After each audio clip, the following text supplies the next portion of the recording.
Type 2 diabetes is elevated blood glucose chronically and nothing else. Insulin resistance is a construct. There is no such thing as an insulin resistance meter. The way that you should deal with diabetes type 2 is stop pouring carbohydrates down your neck. What causes atherosclerosis? Physical damage to specific zones of the high pressure side of the vasculature as mediated and caused by turbulent flow, and as aggravated, made worse, by glycolytic damage. That's the cause of your heart disease. What's the solution? Same as before. Stop eating carbohydrates.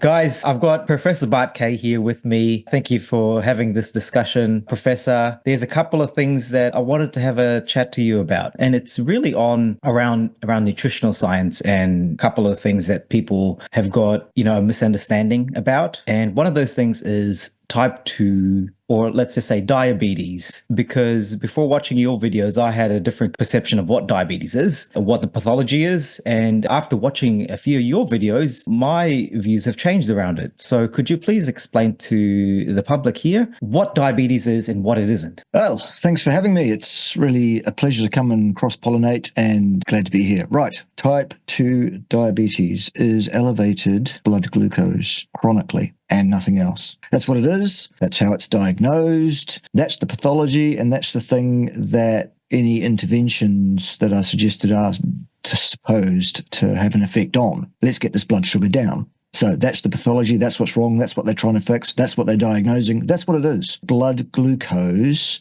dysfunction. You have too much glucose in your blood chronically. That's the type 2 diabetic presentation. From there, what we are told by almost everybody out there, the so-called gold standard consensus opinion, here's what they'll tell you. Well, the reason that your blood glucose is elevated is because you have this mystical, magical thing called insulin resistance. Yep, there it is. That's what they'll tell you. And they'll say that's the actual etiology, that's the underpinning cause of the diabetes, that's the cause of the problem. No, insulin resistance is a construct, which means this is a measurement, a variable, something that we are appending a value to of some kind, but it's not something we are directly measuring. There is no such thing as an insulin resistance meter.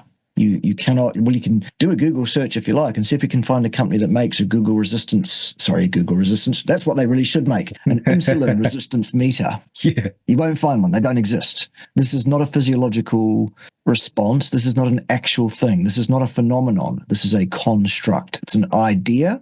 And what we are told universally by the so-called gold standard authorities on this is that this so-called insulin resistance is a pathology. Absolutely, because it's that which leads, they say, to the elevated blood glucose. Actually, what they are observing by taking the readings that they are taking and putting into their magical little sums that make up this thing called insulin resistance, what they're actually looking at is the efficacy with which glucose is allowed to enter the cells of your body from the blood. Usually what happens in the normal circumstances, there is an amount of glucose in the blood, and it's there because the tissues need it. Now, that doesn't mean you need to eat glucose. Your body makes all the glucose it needs itself. So let's not get confused about that. There is glucose in your blood. Your body puts it there. It's called gluconeogenesis if you want to look it up. That glucose is there because the cells need it. When the cells need some glucose, they will allow that glucose to enter that cell. And that is mediated from the outside by insulin, the thing we're talking about. So insulin binds to the GLUT4 transporter in such a way as to make it active for transporting glucose into the cell. And that's what happens. Glucose pours into the cell until such a time as that cell, because of inside environment, decides, I have enough sugar now. I don't want any more sugar. Here's what they do. The cell locks that GLUT4 transporter from the inside so that no amount of insulin knocking on the door trying to bring the sugar in will work. The transporter is deactivated. It's a thing called the Randall cycle. We've known about it since 1963 when it was published by Sir Philip Randall.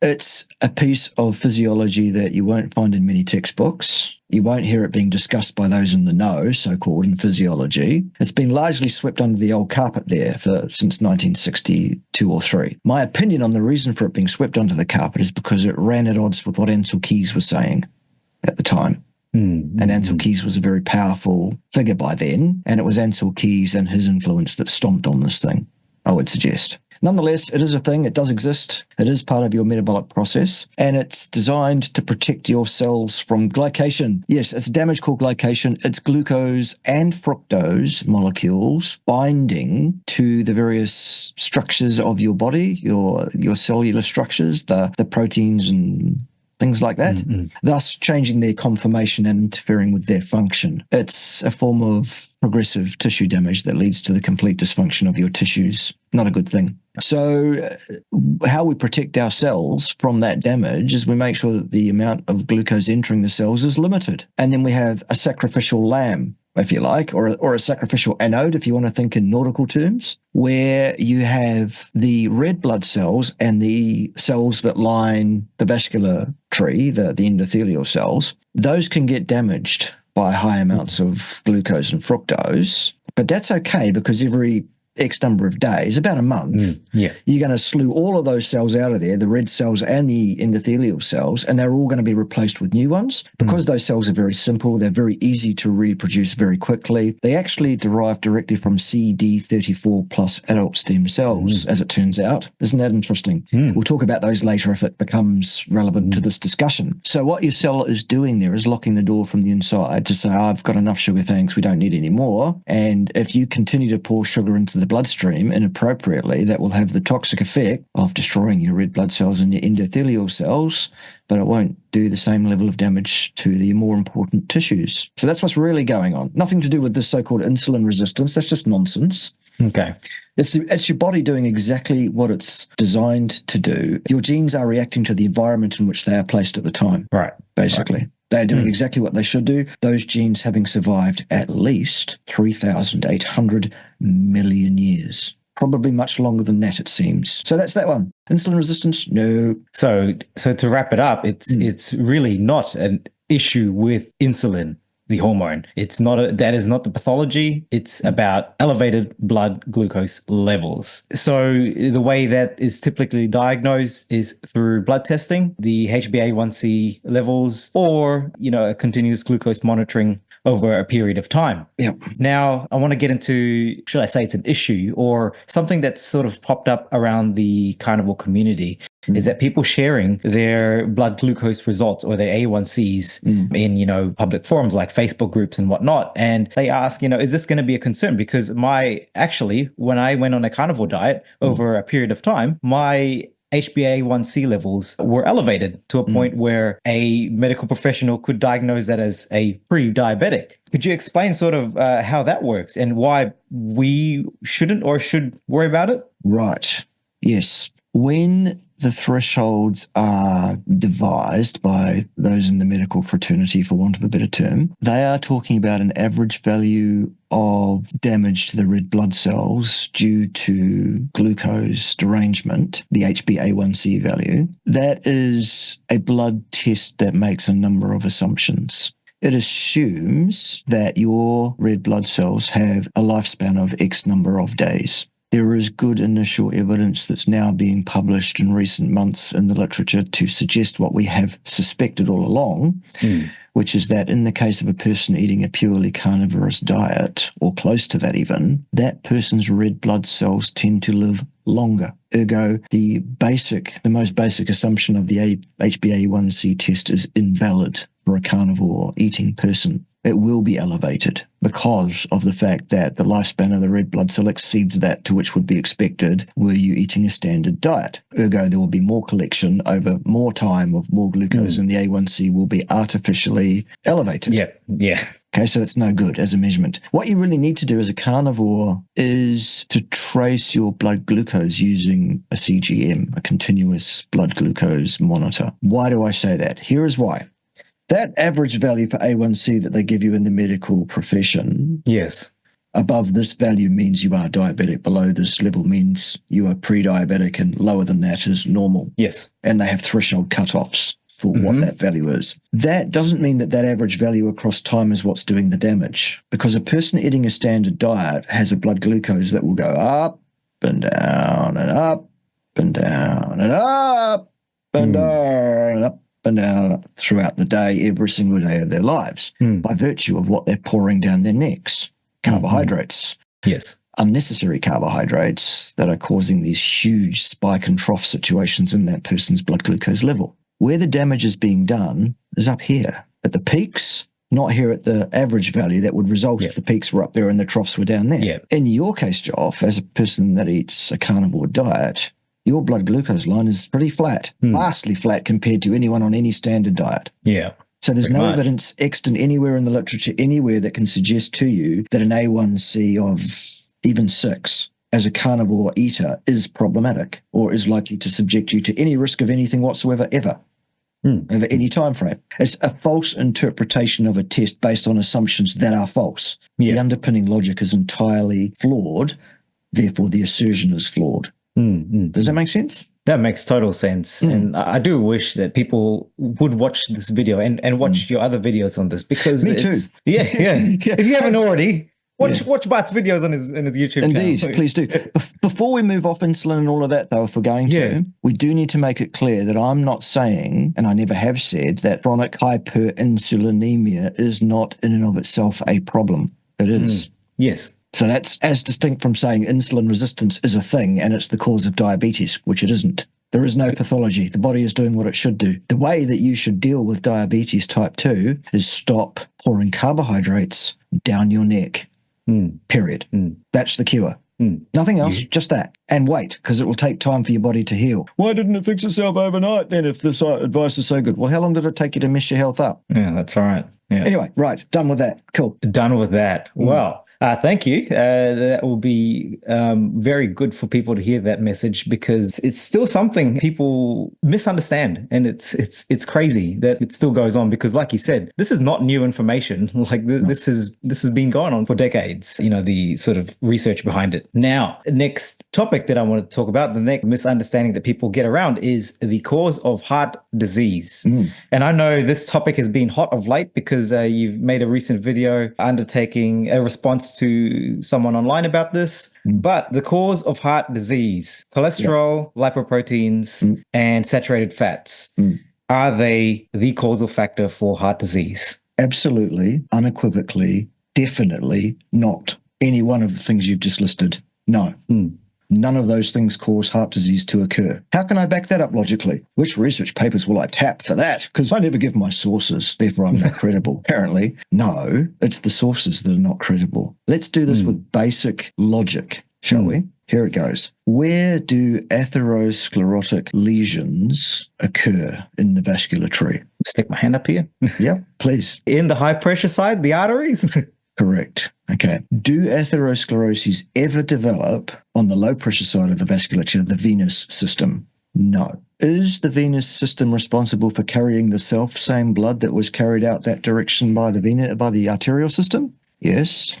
Are the cells of the endothelial nature lining the venous side of the vasculature, are they morphologically any different from the arterial endothelial cells? No. Is the intimate and media slightly different? Yes. Could that be a factor? Possibly, but we'll deal with that soon. So in the meantime, just let me arbitrarily say no and stick around, because I will explain why I'm saying no in a minute. It's not that either. Is there anything meaningfully different otherwise between the blood in one side of the vasculature versus the other? No, there isn't. So there's the end of it, assuming that I'm correct about what I said about arbitrarily saying no about the differences in morphology. But that's it. That's the end of it. Because if the cause of the disease was cholesterol, or the lipoproteins that carry cholesterol, or saturated fat, then atherosclerotic lesioning would occur on both sides of the vascular tree. That does not happen. End of discussion. Basic logic. Cause and effect, real objective things in the universe that we can say, look, that does not work. To which they'll often say, oh, yes, but the lipoproteins are necessary but not sufficient for the disease process. Well, then they're not the cause, are they? You've just admitted it right there by saying what you've just said, those people that say that. In actual fact, there's no evidence that it's necessary for the disease either. None at all. There is no cause and effect evidence linking cholesterol or lipoproteins or any fraction of the lipoproteins or any specific anything to do with lipoproteins and heart disease. Nothing. Let's go a bit further, though. If that's not enough for you, if that doesn't do it for you, if you still think, well, still some assumptions there. Okay, fine. Let's look at this. All right. So it's only the high pressure side of the vasculature where we see these atherosclerotic lesions developing. Do they develop evenly across the entire surface of the endothelial cells exposed to the arterial blood on that side? No, sir, they don't. Atherosclerotic lesioning occurs predictably, mappably, repeatably, and absolutely in a set pattern in absolutely predictable anatomical zones within the vascular tree. Where?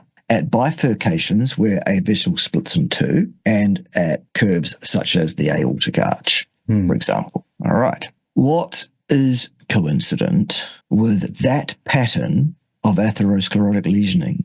Absolutely consistent with, measurably consistent with turbulent blood flow. Because, again, if it was a combination of pressure and the presence of these so-called atherogenic lipoproteins, cholesterol and saturated fat so-called, then on the high-pressure side, the pattern would be even and predictable as an even patterning across the endothelium of the high-pressure side. It doesn't happen. It only happens where turbulent flow occurs. Atherosclerotic lesioning does not occur outside of those zones. That is the end of the lipoprotein argument right there. What causes atherosclerosis? Physical damage to specific zones of the high-pressure side of the vasculature as mediated and caused, cause and effect, by turbulent flow, and as aggravated, made worse, more likely than not, by glycolytic damage. So you've got physical injury, you've got glycolytic damage, you've got inflammation, you've got retention of LDL, which happens, of course, because LDL delivers the cholesterol to the injury for the exact purpose of repairing that injury.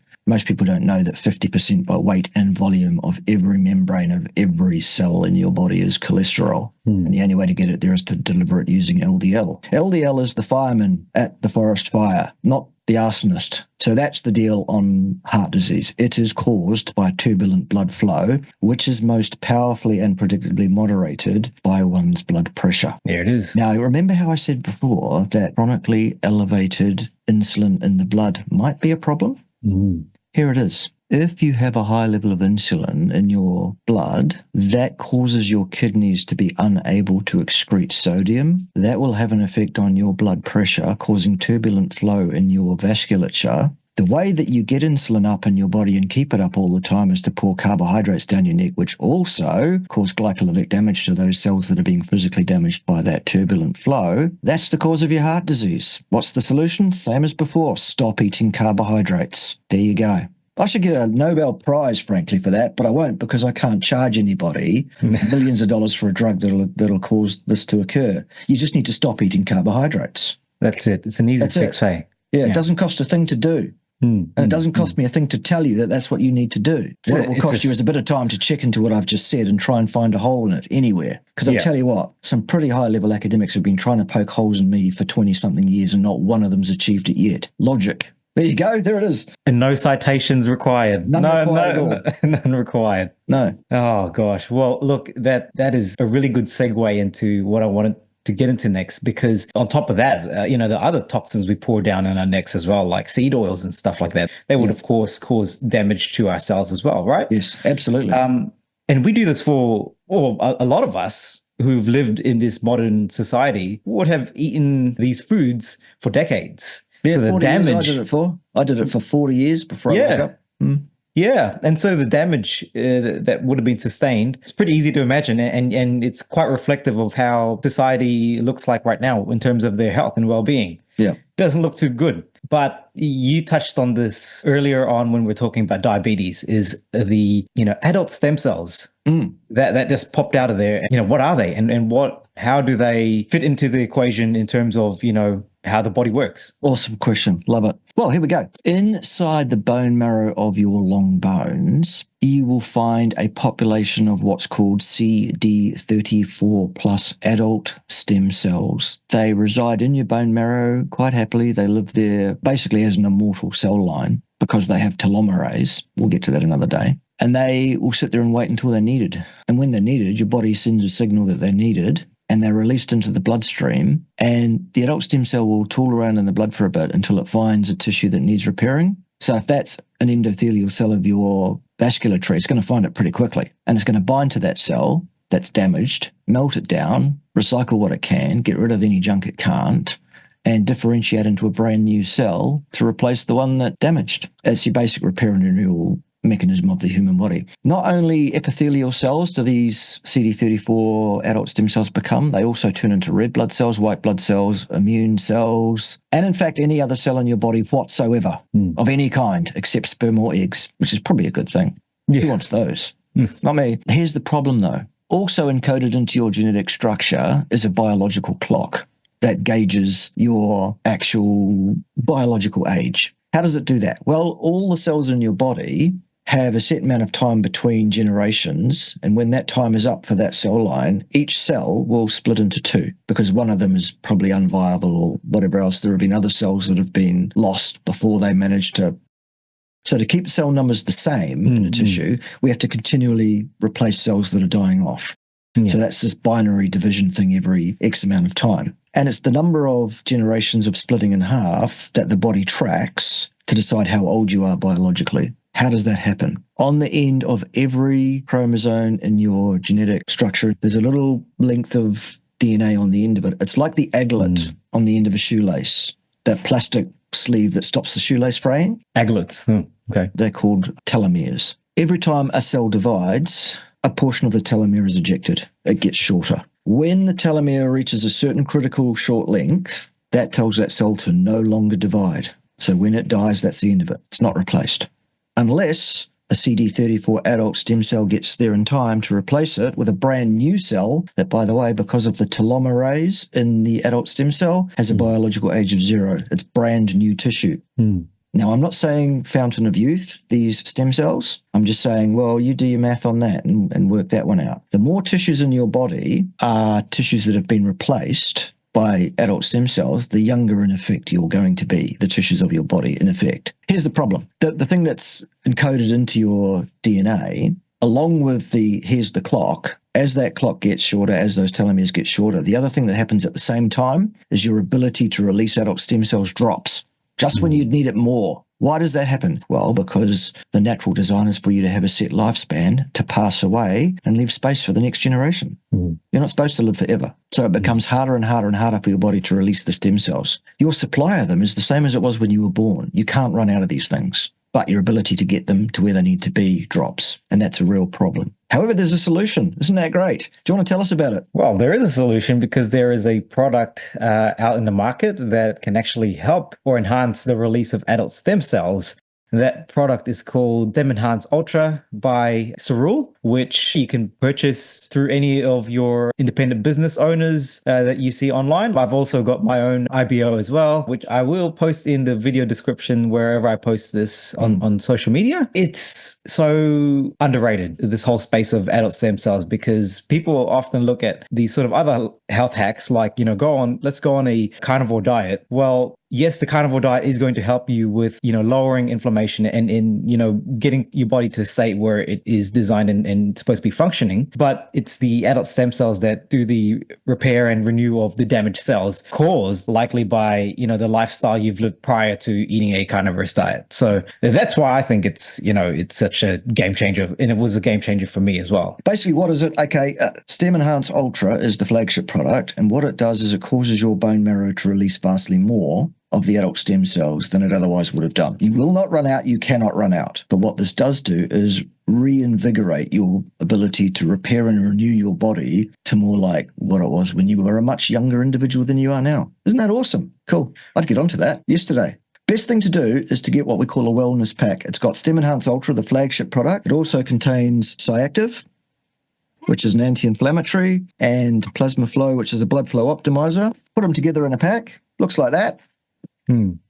That's the cheapest way to do it. Unless, of course, you don't want to pay for them at all, in which case let either Joff or me know, depending, and we'll tell you what the program is that can get that for you. It's not even hard. Not even hard at all. Anyway, there we go. That's the rule. Awesome. Hey, I just thought about a question as well, because this was actually someone asked me this. You've got a younger person, right? That says, hey, well, I'm still young. I'm, let's say, in my 20s. Why do I need to take product that will help me release adult stem cells? Like I'm still viable and I should be releasing adult stem cells, right? Yeah. How do you sort of, yeah. Oh, look, that's a great question. And I have had that question a few times from younger people who are apparently fit and well and have no hassles or problems or, whatever with their situation. Well, here's the answer. How long would you like that to remain the status quo? How long would you like to remain as healthy and vibrant and young as you are now? Because I'll tell you what, increasing the circulating adult stem cell resources pretty much has to have the effect of maintaining that situation for longer. What's it worth to you? And look, if I'd known about this stuff when I was 20 years of age and understood what it was and started taking it then, wow, imagine. Definitely. I wish. Yep, me too. I didn't find it until I was 39. Wow. And now, for those that don't know, I'm 52. So you've been taking it for quite a while too. Exactly. Yeah, and if I show you a photograph of myself age 39 and put it right beside a photo of me taken today age 52, you'll know I'm slightly older in the second photo. I'm not saying you won't. But by no means would you say, well, there's a 13 or 14-year gap, whatever it is. Yeah. You just would say, no way. The other thing I can do is put photographs of myself against images of people that I went to school with from Facebook now that I'm still connected with. Yeah. And you'll go, oh, yeah, it's obvious here that these people have aged like you'd expect 50-year-olds to have aged, and you haven't, apart from the male pattern baldness, which has nothing to do with age. Oh, yeah. Oh, that's right. The question about adult stem cells as well, they got asked. Yeah. Does it do anything with the hair? Does it? Apparently not, Joff. It's not a health concern. It's not a priority for your body to repair it. It's your body knows the best thing to do with the extra resources. And it'll take care of the most important stuff first. And male pattern baldness is not a health issue at all. Fair enough. Just means I have good tea. Yeah, that's it. Yeah. Apparently, that's what it is. Yeah. All right. Well, hey, look, I want to thank you for your time, Professor. Thank you so much for having a good old chat with your boy here from Australia. Thank you all for watching. See you all in the next video. See you then. Ciao. See you then. See ya.